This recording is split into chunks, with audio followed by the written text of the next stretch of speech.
તો આપણે ઘણું બધું જીવન આગળ કાઢવાનું છે પટેલ. તમારો મિત્ર હોય અને એવડા રસ્તા પર ચાલતો હોય એને તો સમજાવવા પટેલ, તો કે જે નસીબમાં લખ્યું છે એ તમને મળવાનું છે, તો તમે શું કામ ખોરી રહ્યા છો મિત્ર? ખોરવાની તો કઈ જરૂર જ નથી પટેલ. બાકી જે પરમાત્મા એ લખ્યું છે, જે મારા જેવી મેરડીએ લખ્યું છે અને જે મને દેવના આપવાનું છે, એમાં કોઈ રોકાવટ નહીં કરીએ કે આવું મેરડી માતા કહું છું દીકરા. એટલે વિશ્વાસ રાખો તમારા કર્મો પર. કર્મ બળવાન હોવા જોઈએ, કર્મ શક્તિશાળી હોવા જોઈએ, તો તમને ધાર્યું મળે. દેવની કૃપા એટલે શું? દેવના આશીર્વાદ એટલે શું? તમે માંગ્યો અને વસ્તુ મળી જાય એ દેવના આશીર્વાદ.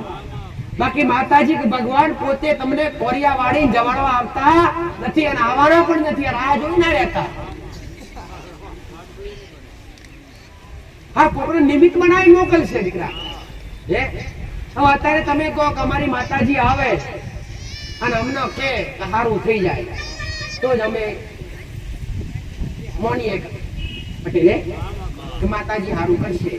પણ એના બદલામાં કોક ડોશી આવી અથવા કોક છોકરી આવી, તમે કીધું સારું થઈ જાય વિશ્વાસ રાખો, એમાં મનના ભરાય નથી ભરાતા. અને જો ભરાઈ જાય ને તો સમજો કે દેવી શક્તિ એને બોલાવડાવે છે, એ તમારી મઢવાડી માતા એને બોલાવડાવે છે પટેલ. કેમ કે દેવી શક્તિ આ કળયુગની માલિકા એક ચરમ રેખા છે પટેલ. એ ચરમ રેખા છોડીને આ પાર્ટી ફરી પાર આવી નથી. એટલે એ કોકના દ્વારા બોલાવડાવે છે, એ કોકના દ્વારા કહેવડાવે છે પટેલ. એટલે તમે એના પર વિશ્વાસ રાખો કે આ દીકરી બોલી પણ એના મોઢે મારી માં બોલી જી છે, અમારી જગદંબા બોલી જી છે અને પૂરું 1000% થશે એવો વિશ્વાસ રાખજો પટેલ. કાલ હવાનો દાડો ઉગ પટેલ, 10,000 ની જરૂર છે. માતાજીની પ્રાર્થના કરી કે માં પૈસો નથી, માં કંઈક કરજે. તો માતાજી જાતે નહીં હલવા આવે પટેલ, પણ તમારા કોઈ મિત્રો હોય, તમારા કોઈ સંબંધીઓ હોય પટેલ, એમના સદબુદ્ધિ આવે તમને મિલન કરાવડાવે. અને ઓમેથી કાં તો ફોન આવે કાં તો ઓમેથી વ્યક્તિ આવે તો કઈક જરૂર હોય તો કહેજો. શું કઈક જરૂર હોય તો કહેજો. એટલે તમને કોણ મિલન કરાવડાવે? દેવ કરાવડાવે. ઘટતું વસ્તુ પૂરું કરાવડાવે તો દેવ કરાવડાવે. મારા પરમાત્માએ કીધું છે દીકરા, મેં મોકલ્યા છે ને એને કદી ભૂખા મરવા દેતા નથી. અને એ જ રીતના રોમ પરમાત્મા પર, મારા ભગવાન શિવશંકર મહાદેવ પર એક વિશ્વાસ રાખજો પટેલ, ક્યારેય દુખી થવા નહીં દે. આવું મેરડી માતા કહું. અને કદાચ આ દુઃખ પડી રહ્યા હોય ને તો સહન કરી લેજો, સહન શક્તિ રાખજો, ધીરજ રાખજો. દુનિયાના છેડે દોડતા નહીં, કોઈને ખોટી રીતે તમારા રૂપિયા આપી દેતા નહીં પટેલ. દુઃખ હોય તો મારી પાસે આવજો. અને જો તમારો વિશ્વાસ, તમારો ભરોસો હશે પટેલ, તો તમારું દુઃખ તમારી હોમી નજર પડે. અને તમારી પગની પોનીથી લઈને માથાની ચૂંટીઓની જો મારો મેરડીનો 24 કલાકના 32 ઘડી મારો મેરડીનો સપની ગાદી પર હાજર હશે, મારો શિવજી હાજર હશે, મારો મેરડીનો રોમ હાજર હશે. અને તમે આગેવાળાની ભૂમિ સુધી પહોંચ્યા છો કે દુઃખ છે અને પોચરીનો ખર્ચો કરવા જાવ તો જગતમાં મારું નામ મેરડી નહીં દીકરા. કદી તમારા દુઃખ મટાડ્યા, તમારા કામ કર્યા, કદી કોઈ ખર્ચા કરાવડાયા નથી, કદી કોઈને કીધું નથી કે આ લઈને આવજે કે ફરણું લઈને આવજો. બસ મેં તો એ જ કીધું કે લઈને આવો તો ખાલી મારા રોમનું નામ લઈને આવજો અને બીજો લઈને આવો તો ખાલી ભાવ લઈને આવજો દીકરા. આવો મારું મેરડી માતાનું કહેવું છે. સીતારામ.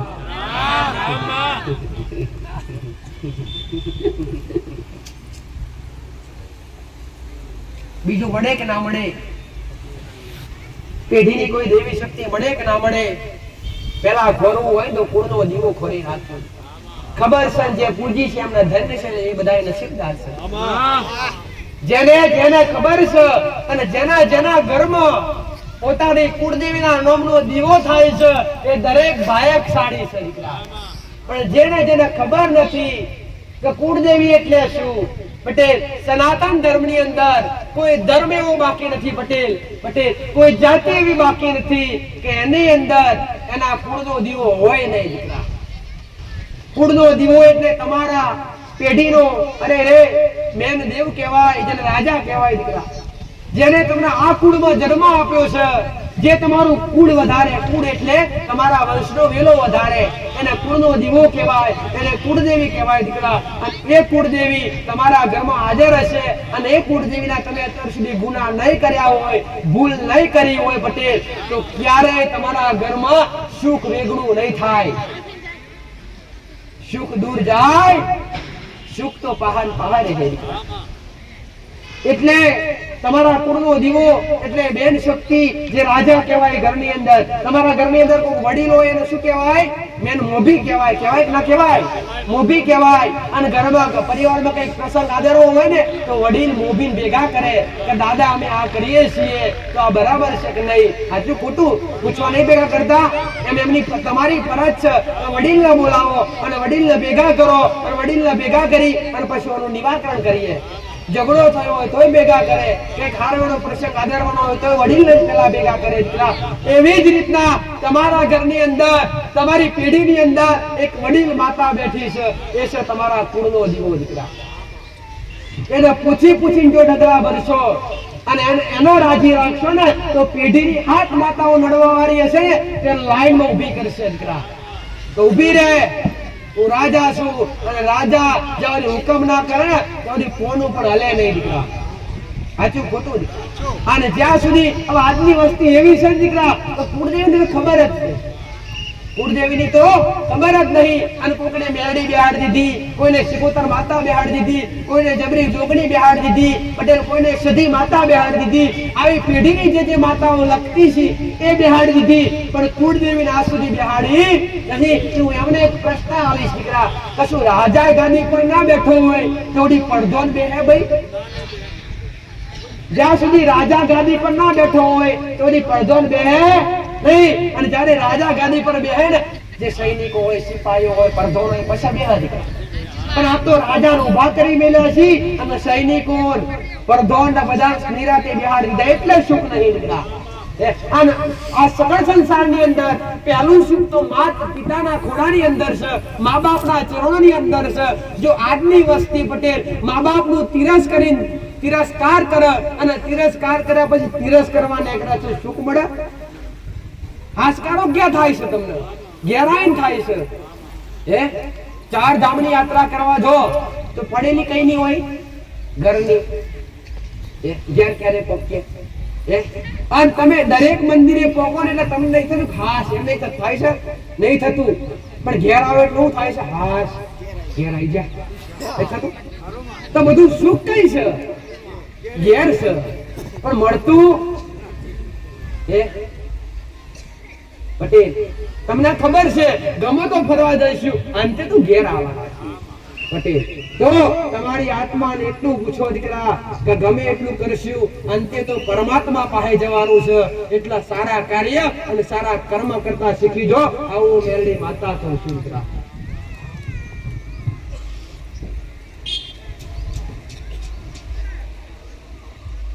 એટલે સુખ તમારા મા બાપના ખોળામાં.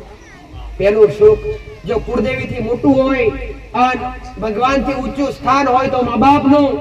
જેમ કે જેને જન્મ આપ્યો હોય, તમને તમારા મા બાપ જન્મ આપ્યો ને ત્યારે તમે અહીંયા બેઠા છો, ત્યારે તમે આ નારી વર્ષે બધું જોઈ શકો છો, ત્યારે તમને આવો મનુષ્ય અવતાર મળ્યો છે પટેલ. તો પેલું ઋણ મા બાપ નું ઋણ તો તમે ચૂકવી ના શકો દીકરા. દેવ નું ઋણ તો નિવેદ કોણી કરીને ચૂકવી લેવાય પટેલ, બાકી મા બાપ નું ઋણ કોઈ ચૂકવી શકતું નથી. એટલે મા બાપ નો ઊંચા અવાજે બોલવું નહીં, મા બાપ ની સભ્યતા રાખવી, ત્યારે કોઈ ભગવાન કા માતાજી રાજી થાય દીકરા. કહેવત છે દીકરા તો ઉમરાવાળી રાજી ના હોય ત્યાં સુધી લાખ પ્રયત્ન કરો, ડુંગરાવાળી રાજી થાતી ક્યારેય નથી થતી દીકરા. એટલે પેલા ઉમરાવાળી રાજી કરવાનો પ્રયત્ન કરો, પોતાની માન રાજી કરવાનો પ્રયત્ન કરો પટેલ, અને પોતાના મા બાપ કે એ કરો દીકરા. તમારા પોતાના મા બાપ એવું કહેતા હોય કે આગળ નથી જવાનું તો ના હોય, તમારા મા બાપ એવું કહેતા હોય કે આ રસ્તા પર હેડો, તે રસ્તા પર હેડો. અને કદાચ તમારા મા બાપ જ ખોટા હોય એ તમારી ભાવના ખોટી છે દીકરા. મા બાપ ક્યારેય ખોટા હોતા નથી. હા કોઈ વ્યસન કરતું હોય તો વાત બરાબર છે, પણ એ દીકરો સમજાય કે દીકરો કરાય કે છોડાવી કે દીકરા. બાકી મા બાપ ક્યારેય ખોટા હોતા નથી. એના માટે દરેક નવું મેરડી માતા એવું કહું છું દીકરા કે પેલા પોતાના મા બાપ ને રાજી રાખી અને પોતાના મા બાપને પગે લાગી અને પછી કુળદેવીની ભક્તિ ચાલુ કરો, પછી ભગવાન રામની ભક્તિ ચાલુ કરો, પછી ભગવાન ભોળાનાથની ભક્તિ ચાલુ કરો, પછી પેઢીની તમારી જે માતાઓ છે એને ભજો. ના નથી દીકરા, પણ પેલું મા બાપથી શરૂઆત. જીવનના પહેલા ગુરુ હોય તો મા બાપ, જીવનના પહેલા ગુરુ હોય તો મા બાપ, પછીના આગળ પાછળના તમે જે માનતા હોય, જેને જેને શિક્ષા આપી હોય, જેને જેને સારા રસ્તા પર લાયા હોય, જેને જેને સત્ય શીખવાડી હોય, પટેલ એ. આ તો ચોક ગુરુ બનાવ્યા હોય ને તો પગ ધોઈને પાણી પી આવે. મુરગના સરદારો અહીંયા આવીને પગ ધોઈને પાણી પીવાની જરૂર નથી. ચોખ્ખું બનવું ને પવિત્ર બનવું હોય ને પટેલ તો ઘેરે એકવાર મા બાપના પગ ધોઈ પાણી પી અને એને પાણીથી નહીં નાખજો. કાશી કાશી ગોદાવરી કે ગંગા જવાની જરૂર નથી. આ બધું ઘેર છે. દેખાતું ના મળે દીકરા, એમને એમ તો કદી ના મળે, કશું ના મળે. પણ હું આમને મારો આગળથી તમને જગત હાલે ના હાલે, પણ તમારો ભાવ ને તમારો વિશ્વાસ હશે તો હું માતા એટલે માતા.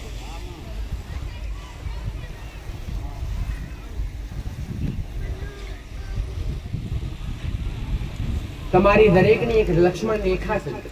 એ લક્ષ્મણ રેખાની બહાર ના જવાય. પહેરવેશ તમારા સનાતન ધર્મનો પહેરવેશ પટેલ ઓછો ના કરાય કદી. માથે ઓઢણ રાખવું, માથે ઓઢેલું રાખવું પટેલ. પુરુષો તો ઠીક છે, પણ બેન દીકરીઓ આ મર્યાદા ધારવી એ સનાતન ધર્મની મોટી સંસ્કૃતિ છે પટેલ. ચાલ ધર્મ ક્યારે લજ્જિત થાય છે કે જ્યારે પટેલ વસ્ત્રો ઓછા થઈ જાય છે પટેલ. હું કહું છું આ દેહના પ્રદર્શન ના હોય દીકરા. અને આ ગોમડો તો ઠીક છે દીકરા, અને સિટી ની અંદર જાઓ અને કોઈ વડીલ ગોમડો જતો રહે ને તો એને શરમ આવે દીકરા. આ શું છે? એટલે આ મર્યાદા લુપ્ત થઈ ગઈ છે. વસ્ત્રો ટૂંકા થઈ જાય છે, જાણે દેહનું પ્રદર્શન થઈ રહ્યું છે. આ શરીરનું પ્રદર્શન કરવામાં આવી રહ્યું છે એટલે આ શક્તિઓ પાછી પડી રહી છે. બાકી કોણ કહે છે દીકરા કે આ કળિયુગની મારી પાસે શક્તિ નથી? મેં પહેલા કીધું દીકરા કે એક નારીની અંદર એટલી શક્તિ છે કે આજ પણ પટેલ સકળ સંસાર લાયક એટલી શક્તિ નારીની અંદર છે. જો એની અંદર ભાવના હોય અને ભક્તિ હોય અને કર્મ હોય તો દીકરા, આ મર્યાદા હોય તો પટેલ. એટલે સીમા રેખા, લક્ષ્મણ રેખા જે ઓરંડી જાય ને પટેલ એના હાલ ગુંડા થાય છે. કોણ હતી માતા સીતા? અખિલ બ્રહ્માંડની શક્તિ હતી પટેલ. કોણ હતી માતા સીતા? શક્તિઓની શક્તિ હતી. શું રાવણની તાકાત હતી સીતાનું પડવાની દીકરા પટેલ? આગળ લક્ષ્મણ રેખા દોરેલી પટેલ. અને પહેલા સમયે ભાભી માં સમાન કહેવાતી અને માં સિવાય શબ્દ વપરાતો નતો. પહેલાના સમયની અંદર ભાભી એક માં સમાન કહેવાતી પટેલ. અને આજની નજરો તો જો ખરાબ થઈ ગઈ. અને જ્યારે કદાચ જંગલમાંથી અવાજ આવ્યો હોય પટેલ દાનવ જેવો અને માતા સીતાએ હુકમ કર્યો હોય કે હરણનું બચ્ચું મારે પ્રભુ રમાડવા માટે જોવે, અને હરણનું બચ્ચું લેવા માટે જો રોમ દોડતા હોય અને રોમની પાસે રોમ જયા પછી જો લક્ષ્મણને અવાજ આવતો હોય રામનો બચાવનો તો માતા સીતા ગભરાઈ પટેલ. ભાઈ લક્ષ્મણ જાઓ, તમારા ભાઈનો અવાજ આવે છે, લાગે છે કોઈ દાનવ હશે, લાગે છે કોઈ મોટું જંગલી પ્રાણી હશે, જાઓ તો ખરા, નજર તો નાખો પટેલ. પણ રોમે લક્ષ્મણ ના પાડેલી ભાઈ ભાભીને મેળવી આવતો નહીં પાછળ. પણ ભાભીએ જાતે ચિંતા કરી, સીતાએ ચિંતા કરી એટલે લક્ષ્મણને જવું પડ્યું. પણ લક્ષ્મણે કીધું કે ભાભી આગળ હું મારી રેખા દોરીને જાઉં છું, અને ગમે એવો ઋષિ મુનિ આવે, ગમે એવો વિકસિત આવે તો ઓળંગવાની નહીં પટેલ. આ એક આગળ લક્ષ્મણે રેખા દોરી અને લક્ષ્મણ નીકળી પડ્યો વગડાની મોય દીકરા. કહેવાય છે કે લંકેશ રાવણ પટેલ એક મહામુનિનું રૂપ ધારણ કરી વગડાની અંદર વનની અંદર ઉતર્યો છે ભિક્ષા લેવા માટે. પટેલ ધર્મ છે પહેલાના સમયની અંદર આજ પણ ધર્મ ચાલી રહ્યો છે કે કોઈ ભિક્ષુક આવે ને તો આગળથી પાછો ના જવું જોઈએ દીકરા. તમને જે મળે એ હાલવું પડે. રાવણે આવીને હટ ચાલી પટેલ જે હોય આપો, ભૂખે મરી ગયો પટેલ. મોટે નાટક કર્યા છે. એને ખબર હતી કોને લેવું આસાન રૂપ નથી. પટેલ જો માતા સીતા ચાહોત ને તો એક ઓખના પલકારે પટેલ રાવણની સ્થિતિ મટાઈ દોત, રાવણ તેના ત્યાં બળીને ભસ્મ થઈ જોત, પણ આ એક શીખ મનુષ્ય જાતિને આપવાની હતી દીકરા. માતાએ પરમાત્માએ ભગવાન રામે શીખવાડી ગયા છે કે મનુષ્ય યોનિમાં કેવી રીતે જીવવું. આ રામાયણ આખું રચાયું છે ને પટેલ એ આ રીતના રચાયું છે. બધાએ બધું વાંચ્યા છે, ઉતારવા કોણ તૈયાર છે? જો મારો એક શબ્દ સમજો ને પટેલ તો તમને 1000 ગણી સમજ મળે. આવું મેરડી માતા કહું છું. ભજન બધા હોંભરવા છે, પણ ભજનમાં કઈ કડી શું કહેવા માંગે છે કોઈ સમજવા કે એનું તારણ કરવા કોઈ તૈયાર નથી દીકરા. મહાભારત બધા વાંચે છે, રામાયણ બધા વાંચે છે પટેલ, ભગવદ ગીતા બધા વાંચે છે, પણ અંતર ઉતારા છે કોણ? ઉતારતા કોણ નથી દીકરા? આ તો ઉપર થી વાંચો, પણ સમજો પેલા એને સમજી અને પછી અંદર ઉતારો પટેલ. તમારું જીવન ધન્ય બની જશે. આ મુક્તા પ્રભાત ની મેળાની વાર્તા કરું છું પટેલ. જ્યારે લક્ષ્મણ રેખા દોરી અને માતા સીતા કીધું કે માં બહાર આવતા નહીં, જ્યાં સુધી ભાઈને પાછો લઈને આવું ત્યારે આ રેખા ઓળખતા નહીં. જ્યારે રાવણે પોતે આવી અને પટેલ હટ પકડી કે માં આગળ આવો પટેલ, જો શક્તિ આગળ આવું તો જ હું તારું ભિક્ષા લઉં, બાકી લઉં નહીં. પટેલ માતા સીતાએ વિચાર કર્યો ઓગળે આવેલા ઋષિ મુનિનું આપણે અપમાન ના કરાય. એવી રીતે પટેલ રેખા ઓળંગી અને માતા સીતાનું રાવણે હરણ કર્યું. પણ માતા સીતા પાસે કેટલી શક્તિ હતી પટેલ કે રાવણને બળીને ભસ્મ કરી શકે, પણ આ એક રચના કરવાની હતી, એક રચના રચાવવાની હતી પટેલ. એટલે એ આજ પણ મનુષ્યને કહેવામાં આવે છે દીકરા કે જો મનુષ્ય યોનિની અંદર રહેવું હોય તો સંસ્કાર ના ભૂલાય. અને જે સંસ્કાર ભૂલો એટલે કહેવાય છે ને કે આ લક્ષ્મણ રેખા ઓળંગી ગયા. સંસ્કાર ભૂલે એટલે ઉચ્ચ કક્ષામાં બોલ્યા કોક નારી, ના બોલવાનું બોલે કેવી દેખાય દીકરા? ભૂંડી દેખાય ના દેખાય?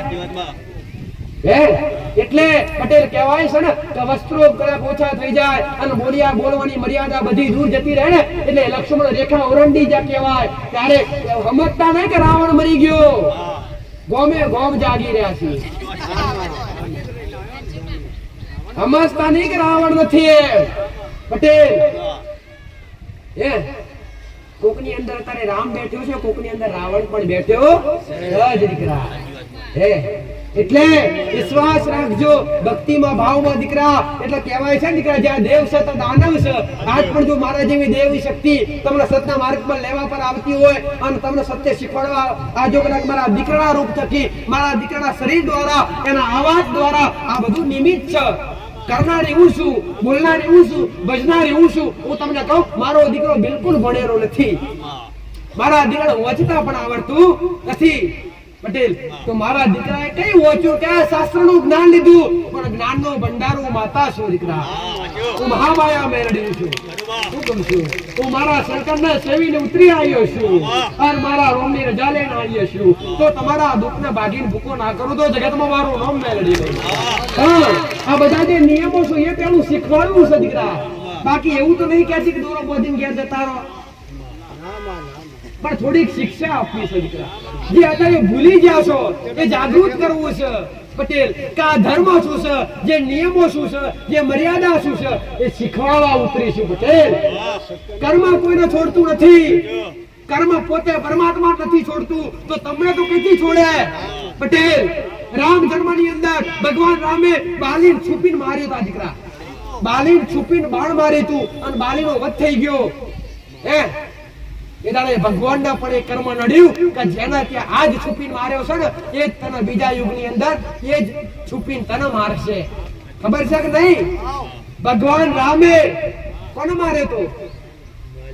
બાલીને માર્યો તો, છુપીને માર્યો તો, પાછળથી ઘા કર્યો કહેવાય દીકરા.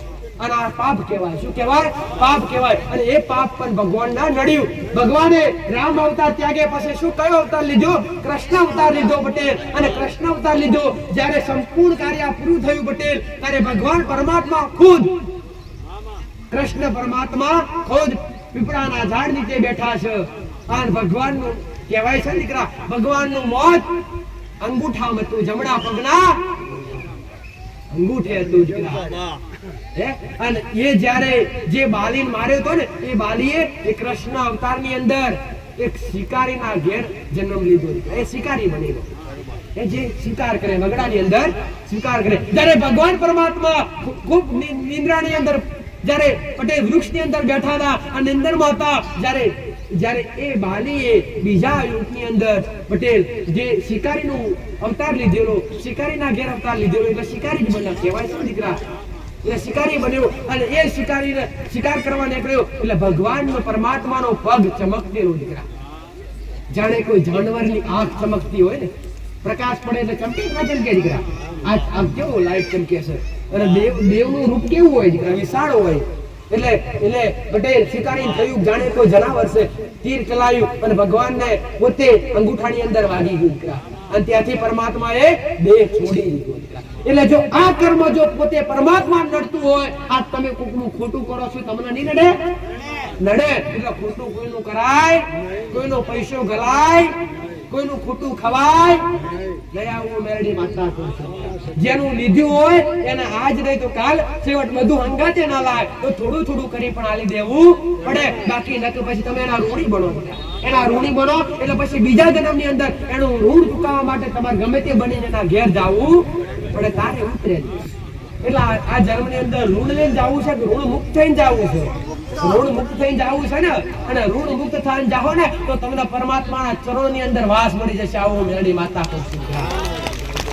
એટલે પટેલ ઋણી રહેતા નહીં, માતા ધરતી પણ ઋણી રહેતી નથી, આ વૃક્ષ પણ ઋણી રહેતા. એનું કાર્ય કેવું કરી રહ્યા છે પટેલ? પહેલા જ મેં કીધું વૃક્ષનું પટેલ જે વૃક્ષ જેના પર જે ફળ લાગે ટાઈમે નથી લાગી જતું? ટાઈમે લાગી જાય છે ને. એનું કર્મ છે કે એને ટાઈમે આપી દેવું પડે પટેલ. આંબા પર ટાઈમે કેરી લાગી જાય છે, સાચું ખોટું? એ જોમફળ પર ટાઈમે જોમફળ લાગી જાય છે, કેળના ટાઈમે કેળો લાગી જાય છે.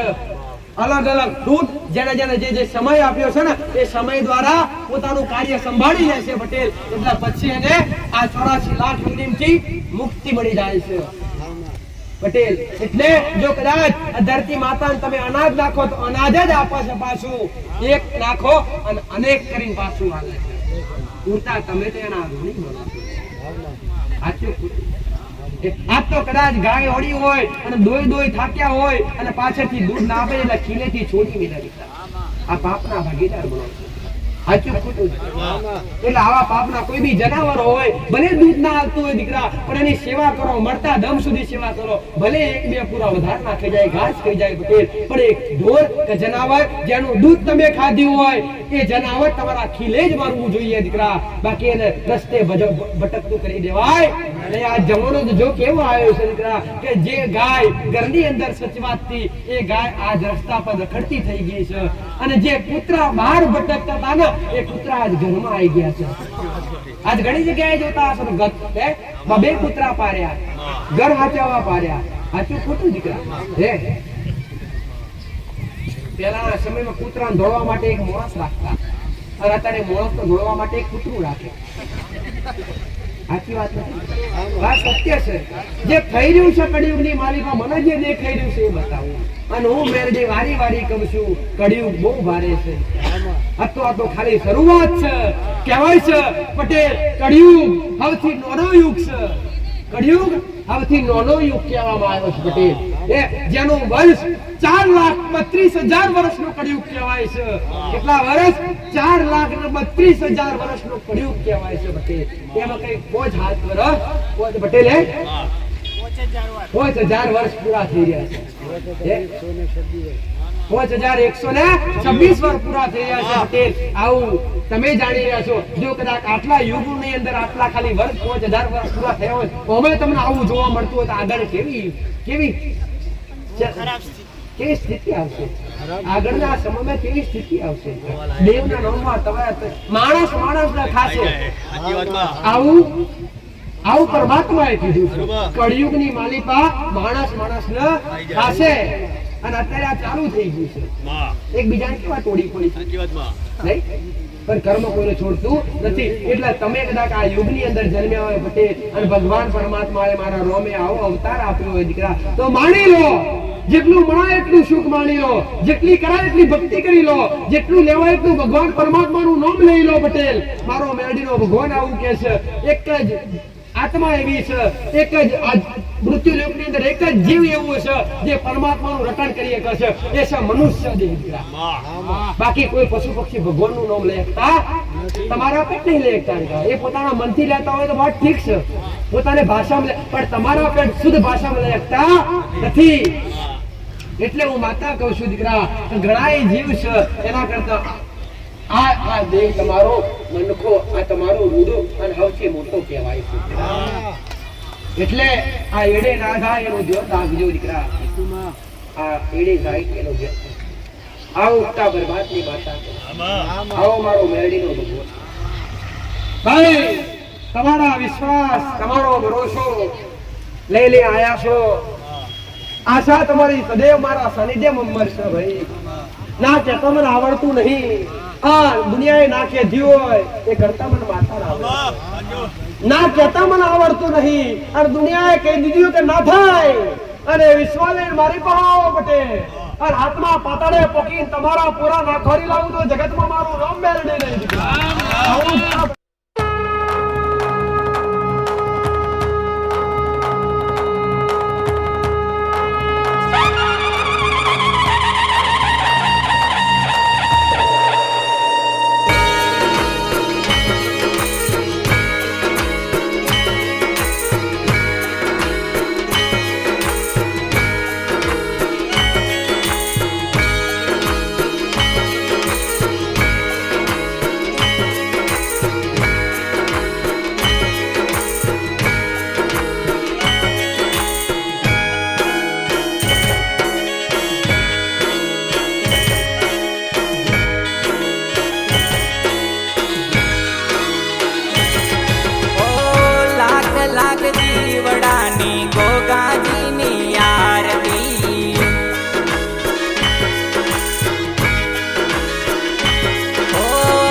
જગમગ દીવડાની મેલડી માની આરતી,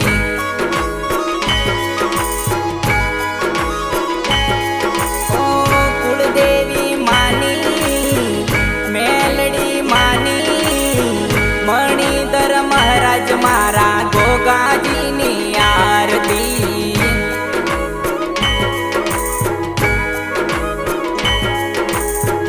લાખ લાખ દીવડાની ગોગાજીની આરતી.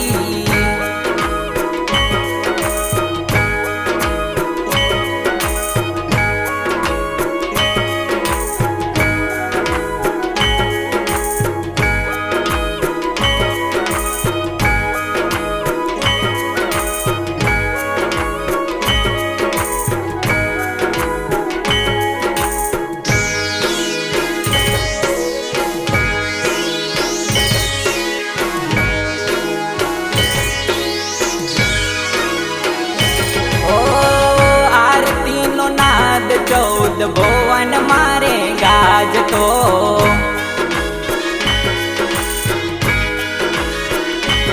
ઓ ઢોલ નગારા ઝીણી ઝાલરો રે વાગતા,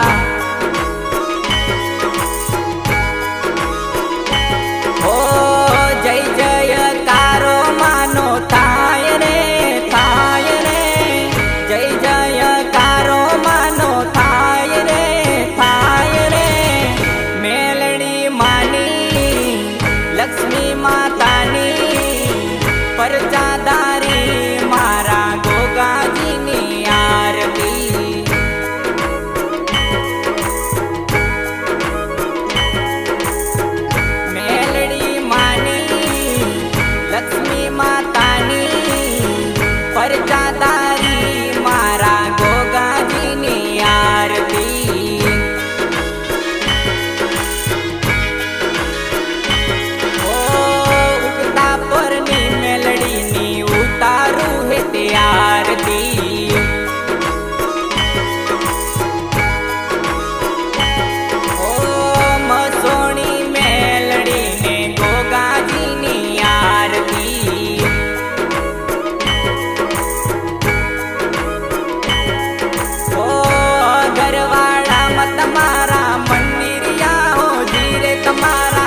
જીતેન્દ્ર મહારાજ બોલી શ્રી ચામુંડ માતનો જય ઉગતા પોરની મેલડી માતનો